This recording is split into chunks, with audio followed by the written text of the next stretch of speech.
Bom dia, pessoal. Para quem me conhece, meu nome é Cláudio Sabino. Sou advogado constitucionalista e jurisfilósofo cristão. Hoje, notadamente, dia 15 de outubro de 2023, meado de manhã de domingo, portanto, notadamente às 11h26. Estou voltando aqui para dar continuidade à série de vídeos sobre a cobertura da guerra duelada desde o último dia 7 do corrente ano entre Israel e a autoridade palestina, que se faz parte integrante também o grupo terrorista Hamas, razão pela qual no presente momento escolhi como tema, abre aspas, contornos e alcances da guerra entre Israel e grupo Hamas à luz do direito internacional, do constitucionalismo e das questões geopolíticas, fecha aspas. Eis a questão, como dizia o grande dramaturgo, por que não dizer, um dos maiores poetas de todos os tempos, qual seja William Shakespeare. Para quem certa feita não ouvidaram em dizer, existia entre o céu e a terra ano-luz mais coisa do que a nossa vã filosofia imagina. Dito isto, já dou início a uma breve síntese introdutória no sentido de remontar o último vídeo, por que não dizer os 3 últimos vídeos que já fiz em relação à respectiva guerra duelada desde o último dia 7 do 10 entre Israel e o grupo palestino e a autoridade palestina. Mas hoje irei falar sobre uma perspectiva, sobre os reflexos em que essa guerra vem causando no cenário geopolítico, no cenário macroeconômico, no cenário do direito constitucional, em especial do direito internacional, onde entra em ação a ONU, criada logo após a Segunda Guerra Mundial, em idos de 1945, em substituição à Liga das Nações. Mas o fato é que a ONU, a Organização das Nações Unidas, fora criada com o objetivo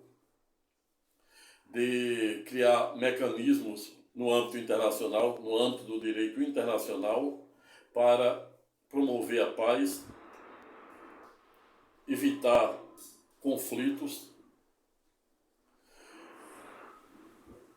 dirimir e propor projetos na defesa dos direitos humanos, na defesa especial da vida, da liberdade das pessoas, bem como aqui o mundo pôde observar, em especial por meio do Holocausto, no período entre idos de 1933, se estendendo até idos de 1945, ocasião em que o mundo ficara literalmente horrorizado com os contornos e alcance do nocivo, deletério e, por que não dizer, desumano holocausto promovido por Hitler, onde dizimara, e por que não dizer matara, mais de 6 milhões de judeus no centro de concentração de Auschwitz, que fica exatamente na fronteira da Alemanha com a Polônia, em especial na região onde funciona, onde existia a antiga cidade de Cracóvia. Foi exatamente na fronteira da Alemanha com a Polônia, que havia o centro de concentração de Auschwitz, onde Hitler não olvidara, tampouco fizera a menor cerimônia em dizimar, por que não dizer matar, mais de 6 milhões de semitas, ou seja, judeus. Como reflexo a este lamentável, nocivo e trágico fato que marcou a história de nós humanos, Logo após a Segunda Guerra Mundial, de 1945, criou a ONU, a Organização das Nações Unidas, com o objetivo de evitar cenas como a do Holocausto. E, para além disso, servir de balizas e de parâmetros na organização internacional para além de evitar a guerra, promover a paz, defender os direitos à vida, direitos humanos, bem como o mundo vem observando em seguida. Pôde observar na guerra de idos de 1973, na qual o Egito e a Síria pegaram o exército de Israel e o Estado soberano de Israel de forma relâmpaga. O Egito entrando pelo canal de Suez e a Síria pelas colinas de Golã. Ou seja, a guerra de 1973 a 50 anos é memorável exatamente porque foram 50 anos depois que o grupo terrorista Hamas, considerado pela ONU, pela OTAN, pela organização, pela comunidade europeia como terrorista, juntamente com o Hezbollah, o grupo Jihad, diversamente do Fatah, que é considerado um grupo de movimentação de libertação nacional da Palestina e que governa em torno de pouco mais de 3 milhões de palestinos na Cisjordânia.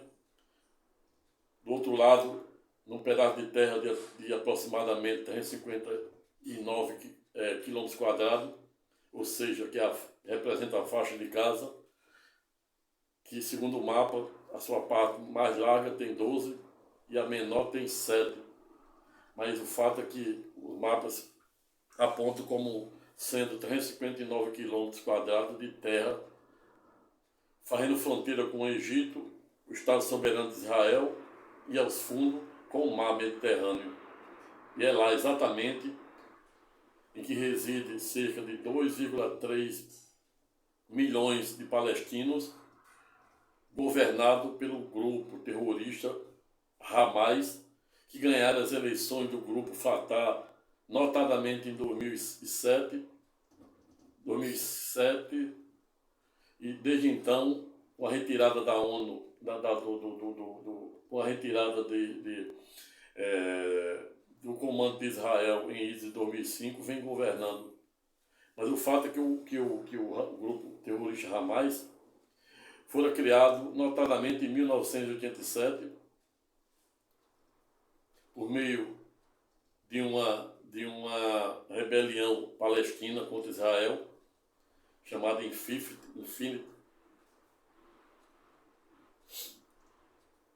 E desde então vem aterrorizando o Oriente Médio, apoiado pelo Hezbollah, que fica no Líbano, não obstante o Líbano não ter oficialmente um governo definido e está numa situação lamentável sobre a perspectiva econômica e geopolítica, mas o Hezbollah dá as ordens lá, que foram criados notadamente esse Hezbollah juntamente com o grupo Jihad, que é um grupo islâmico, tanto o grupo Jihad, que foi criado, né, pelos estudantes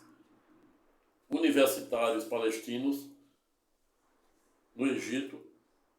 Do outro lado, o Hezbollah é um partido de Alá, ou seja, Alá que é o Deus deles, com base em Maomé. Foram criados tanto o Jihad quanto o Hezbollah em idos da década de 1980. Já o grupo Fatah foi instituído em idos de 1959 e que governa atualmente sobre mais de 3 milhões de palestinos na Cisjordânia. Ao revés, do outro lado, no grupo terrorista Hamas, criado em início de 1987, ou seja, expressivo 36 anos, e no governo da faixa de Gaza desde 2007, que fora o período em que Israel retirara todos os judeus, notadamente 2 anos antes, ou seja, 2005, tirara quase que à força todos os judeus que lá residiam, deixara a faixa de Gaza sob o comando do grupo terrorista Hamas, que ganhara a eleição em 2007 para um grupo, considerado um grupo de movimento nacional de independência e até mesmo considerado como um grupo político, não obstante existir um braço militar, assim como o Hezbollah, que fica na área do Líbano.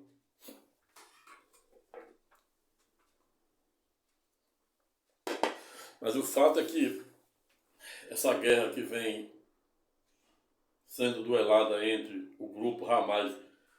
desde o último dia 6/10, quando não fizeram a menor cerimônia em atacar a cidade de Tel Aviv, tanto por meio do mar, como rompendo a cerca da faixa de Gaza, e até mesmo por via aérea, meio de parapeito. Mataram somente numa guerra, numa festa que estava havendo lá, mais de 300 pessoas. E hoje as estatísticas nos comprovam que até de ontem para hoje, o número de mortos em Israel era em torno de 1.300, e do outro lado, ou seja, do lado da faixa de Gaza da Palestina e da Cisjordânia, cerca de 2,3, ou seja, 2.300 mortos. O Itamaraty no Brasil entrou numa missão de repatriação de brasileiros, e aí o próprio Itamaraty nos dá a informação de que residem em Israel cerca de 14 mil brasileiros, estudando, trabalhando, turismo e etc. E na Palestina cerca de 6 mil. E o que impressiona é que, não obstante esse número de 14 mil residentes brasileiros em Israel e 6 mil na área da Cisjordânia e da faixa de Gaza, todavia, em que pese, somente 1.000 manifestaram interesse em sair de lá, em ser repatriado. E o Brasil está fazendo isso de forma gratuita. E outro fato também que trago aqui a colação para a informação dos senhores e senhoras é que, diversamente do Brasil, que assumiu o compromisso de repatriar os brasileiros que manifestaram interesse em voltar para o Brasil, no caso, até o presente momento são 1.000. Quando estamos a falar do Reino Unido, chamou muita atenção essa semana foi que o Reino Unido está cobrando cerca de 300 libras, que é em torno de R$ 1.850,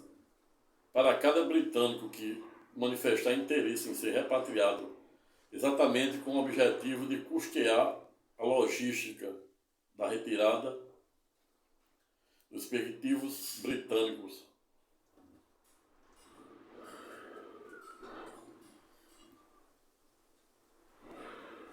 E aí, nesse ponto, a gente tira o chapéu para o Brasil, porque está fazendo o seu dever de casa em repatriar os nossos irmãos brasileiros de forma gratuita. Gratuita em tese, porque isso está sendo pago com direito, com os impostos de 203 milhões de brasileiros que moram no Brasil, segundo o último censo do IBGE, 2023, 22 para 23, e que possibilita que o Brasil resgate sem nenhum custo esses primeiros 1.000 brasileiros, diversamente do Reino Unido, que está cobrando 300 libras ou R$ 1.850 para poder repatriar os britânicos. Mas aí fica apenas como a título de informação. Mas o fato é que, logo após a independência de Israel, notadamente em 15 de maio de 1948, quando fora declarada na cidade de Tel Aviv, e esta é a razão pela qual a maior parte da comunidade internacional, integrante da ONU, Organização das Nações Unidas, defende que Tel Aviv, para além de ser considerado como centro financeiro de Israel, em ato contínuo também deve ser considerada a capital, exatamente porque fora na cidade de Tel Aviv, no sul de Israel, onde Israel, em idos de 14 de maio de 1948, declarara sua independência. Não obstante, Israel, por questões eminentemente religiosas, judaicas, preferiu denotar como sua capital a antiga cidade do rei Davi, a saber, Jerusalém, que fica no norte de Israel, onde também existem mesquitas das três maiores religiões monoteístas do mundo, a saber, o cristianismo, se aproximando de cerca de 2,5 bilhões no mundo, a segunda do ranking, a saber, o islamismo, se aproximando de 1,5 bilhões, e as estatísticas e prognósticos apontam que até de 2050, em que pese, o islamismo tende a se igualar ao cristianismo. A terceira, não obstante mais antiga e mais remota, a saber, o judaísmo, com cerca de 13 milhões de judeus, cuja sua maioria, em que pese, reside exatamente no Estado soberano de Israel. Ademais, quando estamos a falar de palestinos e muçulmanos, da religião do islamismo, o islamismo, em que pese, é unanimidade, ou seja, em todo o Oriente, a religião monoteísta que prevalece é o islamismo, na qual os palestinos fazem parte, são parte integrantes. Mas o fato é que, logo após a independência, a declaração da independência de Israel em 14 de maio de 1948, no dia seguinte houve a primeira guerra de palestinos contra Israel. Ou seja, no dia seguinte, dia 15 de maio de 1948, guerra esta também vencida por Israel,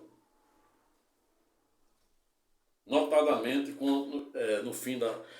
elencada guerra em idos de 10 de março de 1949, ou seja, uma guerra que durou em torno de um ano. Mas veja que um dia depois da declaração de independência de Israel, em ato contínuo, ou seja, no dia seguinte, Israel foi atacado, seguido pela Guerra de Golã, de 1967, Guerra dos 6 Dias, nas colinas de Golã, depois pela Guerra de 1973, onde o Egito atacara Israel pelo Canal de Suez e a Síria pelas colinas de Golã. Estamos a falar exatamente da Guerra do Yom Kippur de 1973. E foi exatamente nesse período em que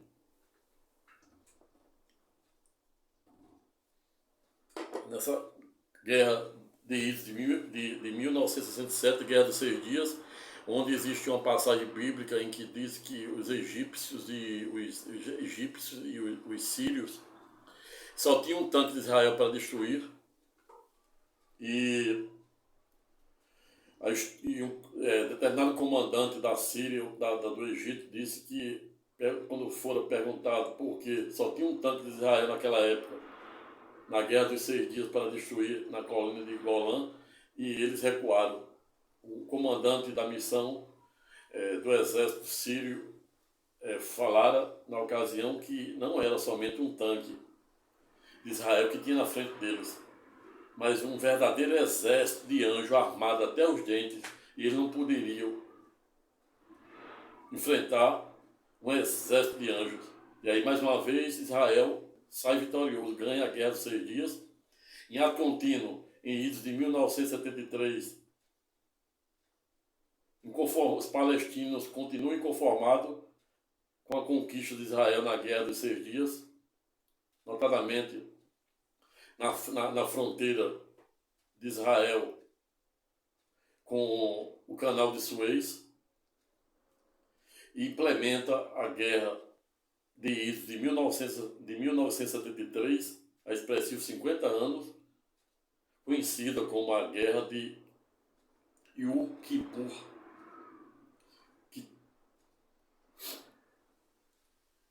E esta data remonta o dia 7, um dia após, ou seja, remontando um dia após a Primeira Guerra, logo após a independência de Israel, ou seja, dia 15 de maio. Israel declara sua independência em 14 de maio de 1948, um dia após, ou seja, no dia seguinte, é atacado. E aí o grupo Hamas, considerado terrorista pela ONU, pela Comunidade Europeia, OTAN, Canadá e etc.,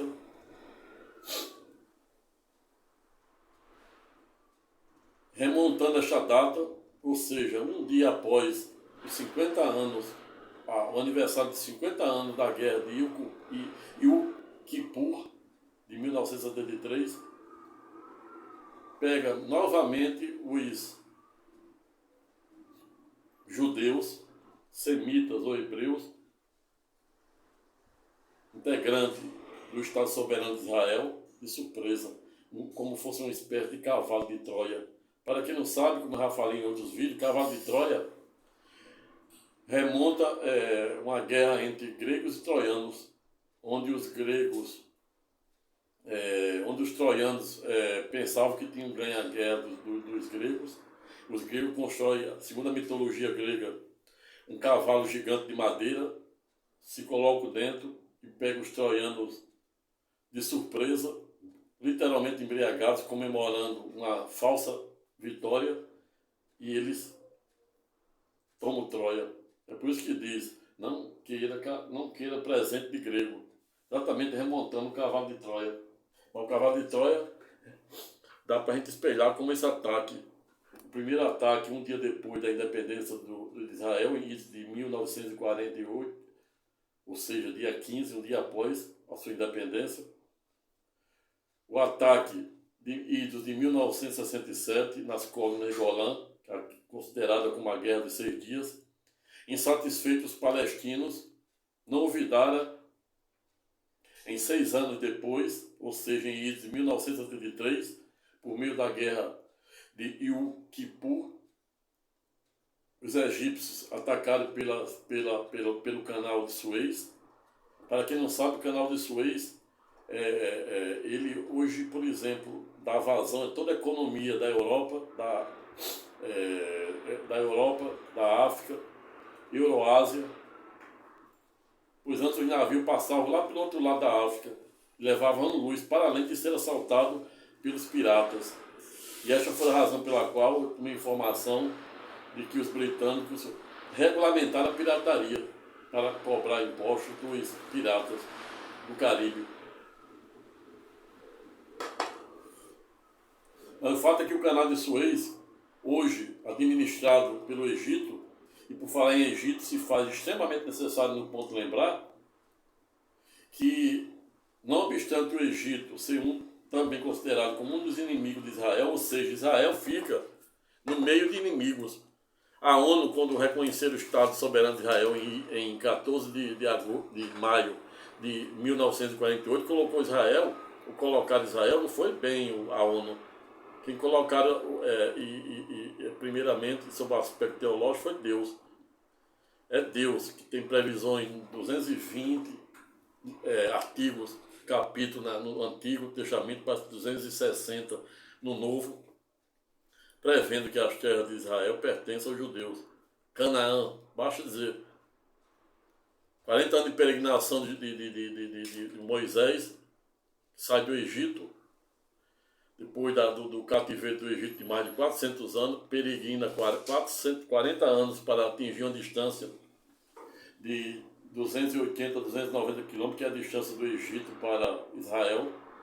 Mas Deus fez o povo os hebreus peregrinaram expressivo 40 anos exatamente para ensiná-lo a construir a fé. Como ele fez com Abraão, quando ele disse para Abraão, que morava na época em Harã, pois a terra original de Abraão era Ur, já na Mesopotâmia, onde fica o rio Eufrates e o rio Nilo.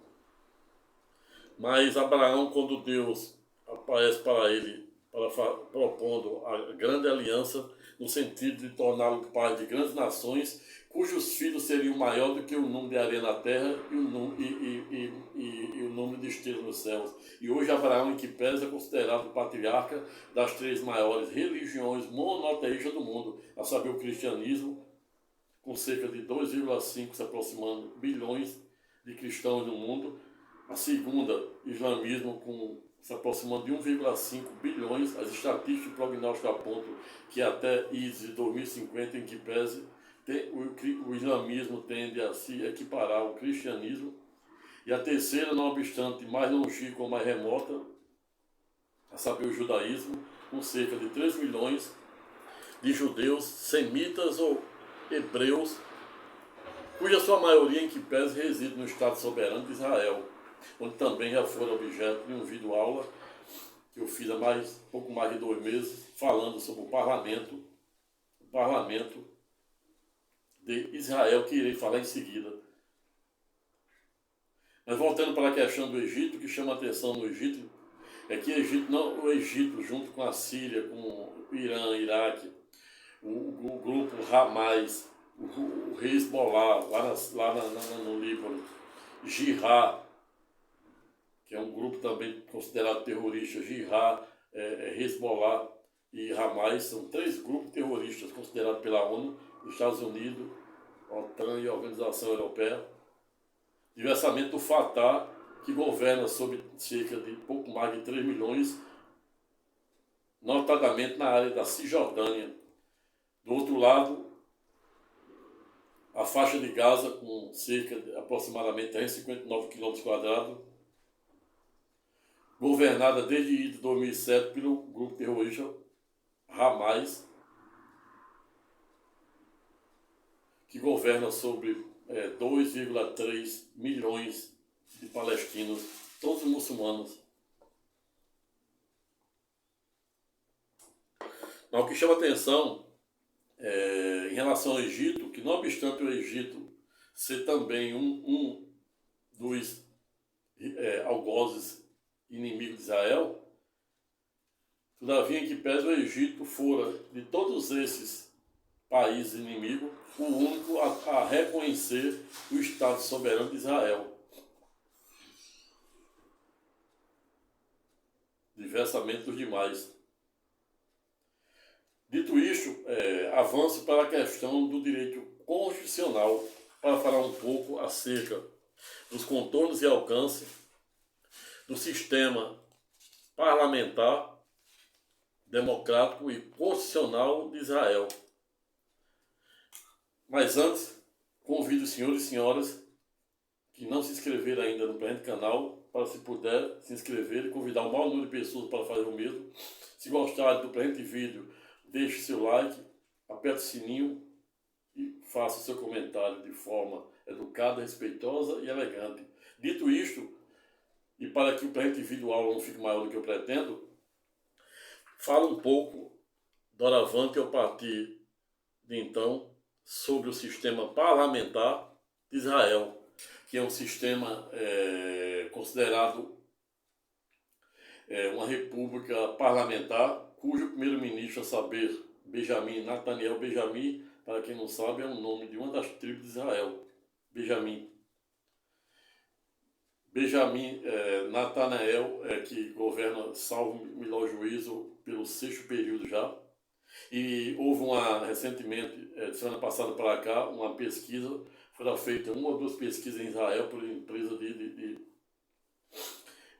de pesquisa de Israel, no sentido de dizer que 87% da população coloca a culpa no primeiro-ministro pelo atentado, pela falha na segurança, que permitira que o grupo Hamas, no último dia 7 de outubro do corrente ano, atacasse o sul de Israel, rompendo a faixa de Gaza por meio de parapeitos e até mesmo pelo mar Mediterrâneo. Mas o parlamento de Israel, para além de ser uma democracia parlamentar que é governada pelo primeiro-ministro, no caso Benjamin Netanyahu, também é um sistema unicameral, ou seja, por única casa. Não existe o Senado, ou seja, a casa revisora como tem a nossa. E lá tem 100 parlamentar, no caso deputados estaduais, deputados federais, né, que são uma composição de 120. O sistema lá eleitoral não é facultativo, não é obrigatório. Não existe candidato. Lá o povo, apesar de ter eleição direta, ser facultativo, não, ou seja, não ser obrigatório, a população de Israel vota não em um candidato, mas sim em um partido. Para além disso, o sistema, né, diversamente do nosso, que é considerado um dos sistemas de eleição mais modernos do mundo, quiçá se não for o maior, não conheço nenhum outro que seja igual ao Brasil, onde acaba as eleições, poucos minutos e horas depois a gente já sabe muitos eleitos.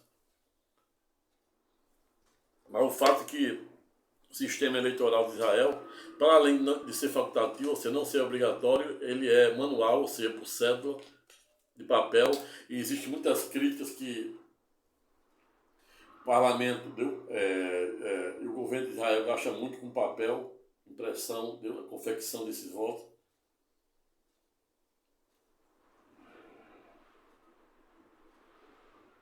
Mas o fato é que há mais de 2 meses também escrevi um vídeo-aula falando sobre uma reforma que esse mesmo parlamento composto de 120 parlamentares, que são parte integrante da composição do parlamento de Israel, aprovaram a primeira parte de uma reforma no poder judiciário daquele país, no sentido de tentar esvaziar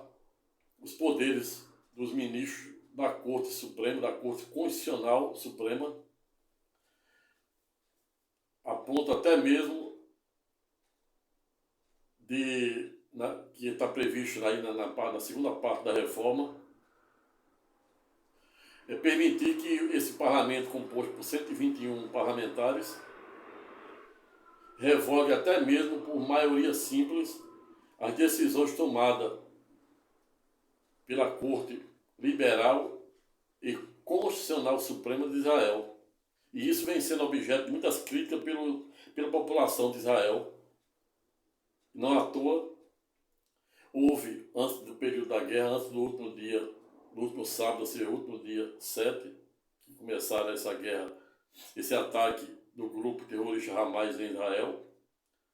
vinha tendo muitas manifestações populares, inclusive com participação de militares israelenses. Por falar em militar, Israel é considerado um dos maiores exércitos mais preparados do mundo. E agora, com apoio dos Estados Unidos, da OTAN e até de parte da comunidade europeia, o Hezbollah lá no Líbano, o cara da Síria, do Iraque, a Arábia Saudita, inclusive também que pese, vem havendo também outras críticas no sentido de dizer que os Estados Unidos vinham intermediando um acordo de paz com a Arábia Saudita, que é considerada um dos maiores produtores de petróleo do mundo, perdendo apenas para a Venezuela. E aí a gente está falando aqui numa questão já geopolítica. E sobre essa perspectiva geopolítica, também se faz extremamente necessário, no ponto, lembrar que vem sendo também objeto de muitas preocupações esse cenário geopolítico em que está se formando no Oriente Médio, notadamente quando se tem em mente a guerra duelada entre a Rússia e a Ucrânia, que já dura mais de um ano, os Estados Unidos investindo bilhões e bilhões nessa guerra, apoiando a Ucrânia.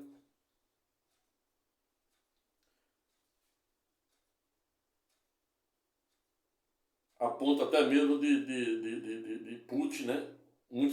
Muitas críticas no cenário internacional, no sentido de dizer que Putin errou o cálculo, pois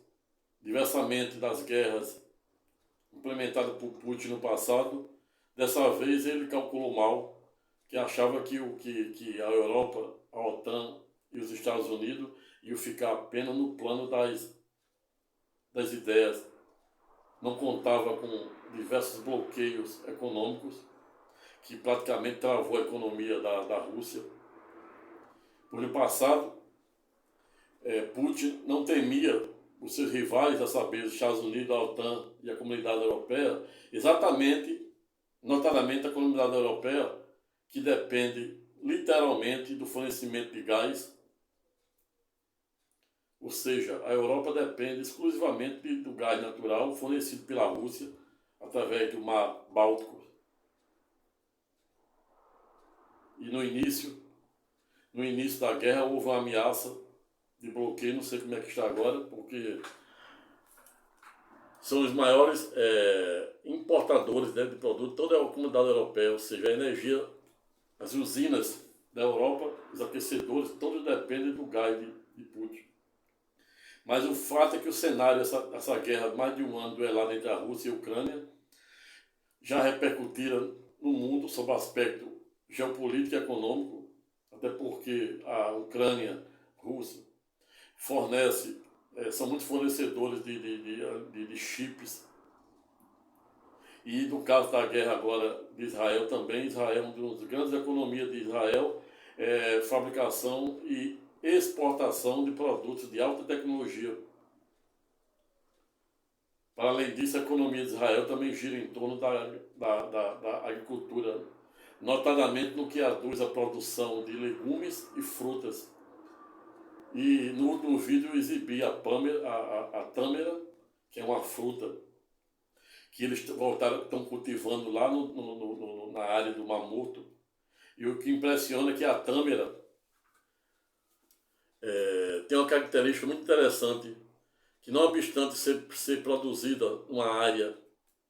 do Mamuto, que tem 10 vezes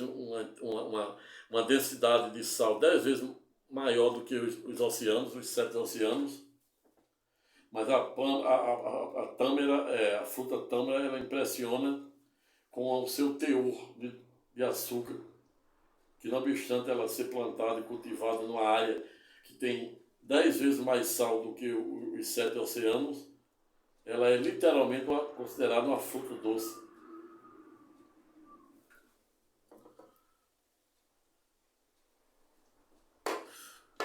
Veio, portanto, que esse cenário vem preocupando, esse cenário geopolítico no âmbito e na comunidade internacional, em que pese, também vem gerando algumas preocupações, no sentido de entender que os Estados Unidos, para além de estar investindo muitos bilhões com a guerra para apoiar a Ucrânia, agora, com a guerra duelada entre os palestinos e Israel, os Estados Unidos também continua investindo muito do lado de Israel. E isso abre a fronteira para uma discussão no âmbito da geopolítica, bem como a questão da China com a ilha de Taiwan, que há muito tempo a China vem tentando reavê-la, e do outro lado a OTAN, os Estados Unidos, defendendo a manutenção da ilha de Taiwan. Mas até que ponto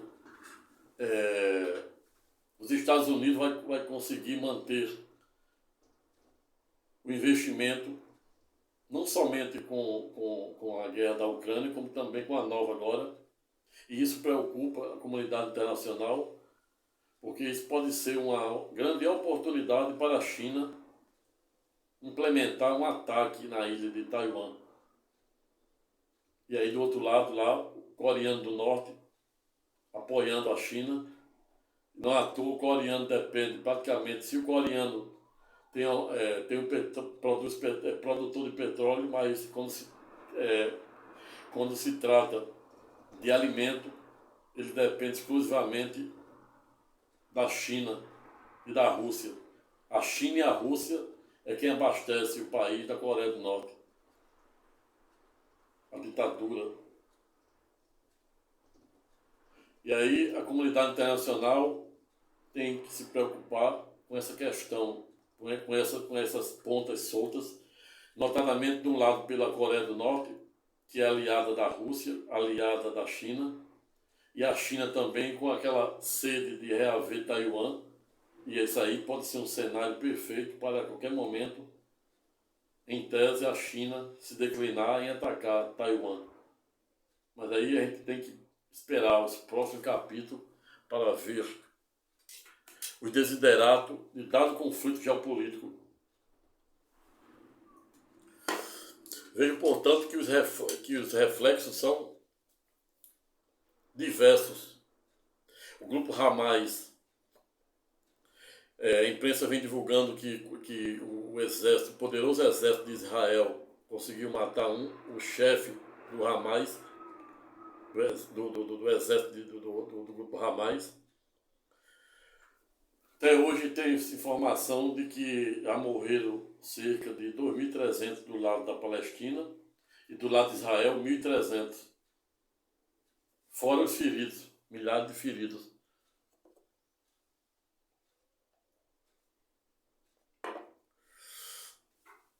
E algo que chama muita atenção também nessa guerra do Oriente é que, diversamente de nós ocidentais, ontem eu vi uma entrevista com os palestinos e vendo a serenidade e espiritualidade de como ele convive com a guerra. Basta ver qual é a questão da guerra lá, mais de um ano da Ucrânia, o povo ucraniano apoiando o presidente Vladimir Zelensky, comprovando que só nós ocidentais temos medo de morrer e participar de guerra. Mas não obstante residir, segundo a ONU, cerca de 14 mil brasileiros em Israel e cerca de 6 mil do outro lado da Palestina, envolvendo a faixa de Gaza e a Cisjordânia. Cisjordânia, com cerca de pouco mais de 3 milhões, governado pelo grupo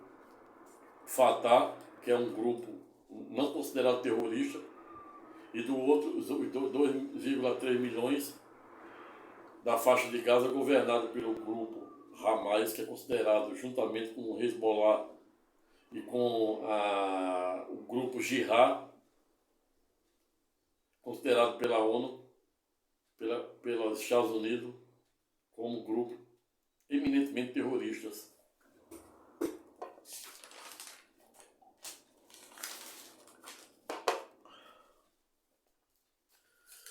Mas o que vem chamando a atenção é que o Itamaraty disse que houve declaração, mil brasileiros declararam interesse de sair de lá e desde a semana passada que a Força Aérea Brasileira começou a dar ação. Ao revés, o Reino Unido cobrando 300 libras de cada britânico que supostamente manifestar interesse em sair e ser repatriado para o Reino Unido, que 300 libras dá em torno de 1.800 a 1.850 reais. Ao revés, nós aqui, o Brasil está de parabéns em não cobrar nada dos irmãos brasileiros, até porque já cobra pelos impostos de mais de 203 milhões de brasileiros, segundo o último censo do IBGE, que paga os impostos, não são poucos. Pois o Brasil, como já havia dito em outros vídeos aulas, é um dos únicos países do mundo que se faz tudo no mínimo 2 vezes. Pagamos impostos para ter saúde, educação, moradia e segurança de ponta, mas para na prática a gente tem que contratar segurança particular ou fendículos dos mais diversos, cerca elétrica, camas, etc. Educação, do mesmo jeito. Saúde. Quem não tiver um plano de saúde, depender do SUS, aí depende da fila do SUS, da regulagem, como já escrevi 2 vídeos aula falando sobre o direito básico que você tem na saúde pública e privada. Você tem direito, por exemplo, à saúde pública, o SUS, basta você ter o cartão do SUS, todo cidadão tem direito, independentemente do pagamento. Aí o SUS não deu conta e criaram a saúde complementar, remunerada pela tabela do SUS, e aí por meio de convênios com os hospitais particulares. E aí o sistema, as demandas, como são infinitas, aí o SUS criou o plano C, ou seja, criou e regulamentada por meio das agências reguladoras, que faz parte do terceiro setor,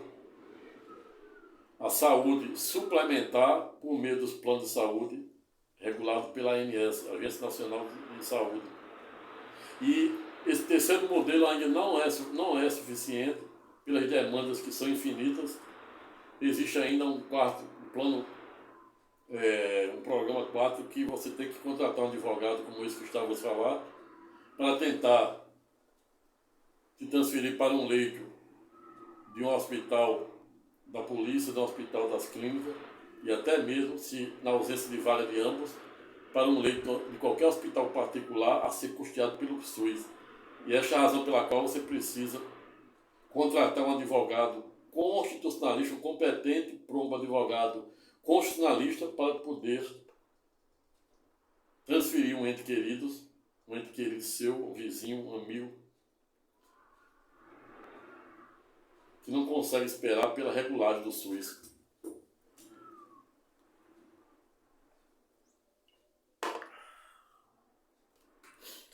Vejo, portanto, que a guerra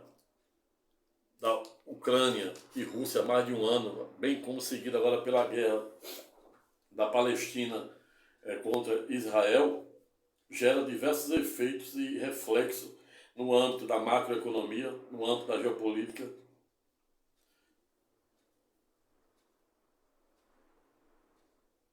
no âmbito das questões da ONU, que foi criada exatamente logo após o Holocausto, logo após a Segunda Guerra Mundial, com o objetivo de promover a paz, defender os direitos humanos. Existem várias frentes da ONU no mundo todo, incluindo o Brasil está à frente do Conselho de Segurança da ONU, onde irei fazer um vídeo especificamente para você saber os contornos e alcance dessa instituição chamada ONU, ou seja, a Organização das Nações Unidas, para você ver a importância da mesma. Se de um lado ela vem sendo objeto de crítica, do outro você tem que ver a importância dela. Pois Israel, em que pese fazia expressivos 50 anos que não passava por a guerra que está passando agora, exatamente por conta da intervenção da ONU. O Estado da Autoridade Palestina fora reconhecido, ainda que de forma temporária, também por conta da intervenção da ONU. Fora abertos corredores humanos para os brasileiros e outras nações poderem sair da faixa de Gaza, da região de guerra, para poder ser repatriado, tudo com intervenção da ONU. O Conselho de Segurança da ONU, provisoriamente, desde o início do mês de outubro, está sob a chefia do Brasil. O Brasil também está à frente do comando do G20, que é compreendido entre os 20 países mais ricos, as maiores economias do mundo, incluindo o Brasil, os Estados Unidos, a Comunidade Europeia. E o Brasil, sob o comando de Lula, incluiu mais 2 ou foi 3 agora numa das últimas reuniões da Assembleia da ONU. E aí você vê, né, a importância da instituição da ONU. É fácil criticar a ONU, mas se não fosse a ONU, tem aquele ditado, ruim com ela, pior ano-luz sem ela. Pois o Israel, em que pese, aí estava aí com expressivo quase 50 anos sem ter uma guerra como aquela de um dia após, ou seja, durou um ano, a começou em 15 de maio de 1948, ou seja, um dia após a Guerra dos 6 Dias de 1967, no norte das colinas de Golã. 6 anos depois, a guerra de Yom Kippur, de idos de 1973. Houve outra em 2006, mas nenhuma tão grave quanto a de idos de 1973. A contínuo comprovando a importância da ONU para a promoção da paz e até mesmo para evitar conflitos armados.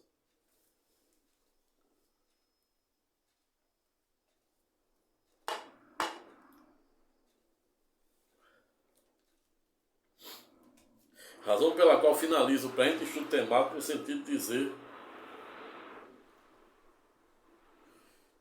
que as guerras, assim como a guerra duelada há mais de um ano pela Rússia e Ucrânia, seguida pela a guerra pouco mais de uma semana, duelada entre o grupo terrorista Hamas contra o Estado soberano de Israel, para além de mostrar que o mundo continua violento, que o Oriente Médio, desde a independência de Israel, que é jovem ainda, ou seja, em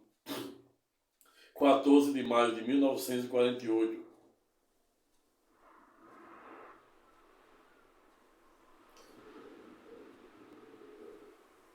o mundo vem observando de camarote que ruim com a ONU e pior ainda sem ela. Antes da ONU existia a Liga das Nações. E a ONU, em substituição à Liga das Nações, a partir de 1945, por meio do Conselho de Segurança e da Assembleia Nacional da ONU, não vem olvidando em tentar, dentro do possível, promover a paz, tutelar o direito dos perseguidos, dos apátridas, garantir o direito à vida, garantir o direito de civis nas mais diversas guerras. Mas, como dizia Nietzsche, nada aprisiona mais do que as ideias, e eu acrescento os hábitos, as culturas, o vício e a ignorância. Tente mudar a mente de um palestino, tente mudar a mente de um judeu ortodoxo, tente mudar a mente de um cristão heterodoxo, tente mudar a mente de um idoso.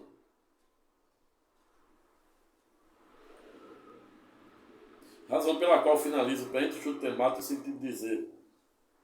que a mesma arma, o mesmo poder e o mesmo conhecimento